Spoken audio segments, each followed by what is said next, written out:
Hello, fellow students. My name is Ana Regalado. I'm a training specialist with the Department of Veteran Affairs, and I have 15 years experience as a high school science teacher. The multimedia principle that I will be highlighting for you today is the segmenting principle. So I want to start by having us all close our eyes and think back to August 2020, the height of the pandemic, and the teaching world as we knew it was turned upside down, right? All of us teachers know exactly what we're talking about. The methods that we have been using up to that point were no longer the appropriate methods. Why? Because our students were learning at a distance. So the big question was, how can we maintain our students' attention? How can we keep them engaged when they're learning from home? And so in my search for tools, for methods, I found this website that you have in your screen, and it's titled EdPuzzle. And the reason I selected this website to highlight the segmenting principle is because that's exactly what this website allowed me to do. It allowed me to take any video, whether it's a video of me giving a lesson or a YouTube video. It allowed me to segment that video.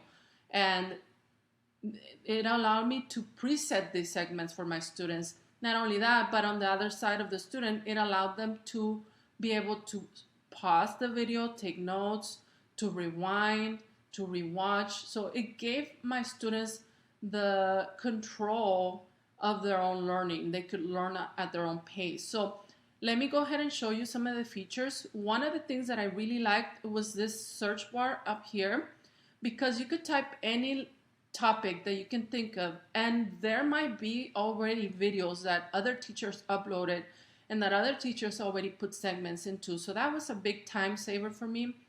And today, for our video, I selected a lab safety video. Why? Because when I was teaching chemistry, this in person was a very engaging lesson. My students were in the lab, they were wearing the protective gear, they were playing with the tools, they were looking at the equipment. So it was very engaging. And so I wanted to give my students a similar experience from home. So I found this video where they could see the equipment, they could see the process, and not only that, but it also allowed me to segment the video. So if you notice here, it does give me the option to assign it, to edit it, and to share the preview to make it public.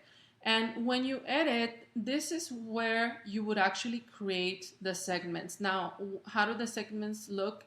If you notice at the bottom here in the video, you see these bubbles right here, and that's basically where I preset the segments. And at each bubble, that's where the video automatically stops, and it would give my students a question. And now you could add the segments wherever you felt like it was appropriate. So you as the instructor would determine that time. So let me go ahead and show you a part of this video so that we can get to that first segment and you can see what kind of questions the students would see. So here we go. The lab environment is hazardous by nature. The actual risk is largely determined by you and those working with you. It's your responsibility to know and follow the rules and be able to recognize potential safety hazards. The first consideration is proper dress. What you wear in the lab can help prevent serious, even fatal injuries. So here's the first segment, and this is a stopping point. If you notice, it does give the student an option to rewatch the segment, like I said, allowing them to learn at their own pace, right? So the questions that I was allowed to implement were open-ended questions, multiple choice questions, true and false. And so I had a variety of options to choose from. And once the student answered and submitted the question, the student was able to move on to the next segment. And another feature that I liked is that it wouldn't allow the students to fast forward. So the student had to watch that segment in order to get to the next question. So those are the features that I like, and I really feel like it goes well with the segmenting principle. So in our book, a study from 2001 by Mayer and Chandler was referenced, saying that they found that when students are given a content and the same identical content is given in a continuous manner, so for example, video and it's all continuous, no stopping points. And then they're compared to students that are given segmented videos, but it's an identical video. The students that were given the video in segments perform at a higher level. So that is one of the reasons why I liked this tool, because it really gave me the power to give the students the opportunity to stop, to process, and to really engage with the material.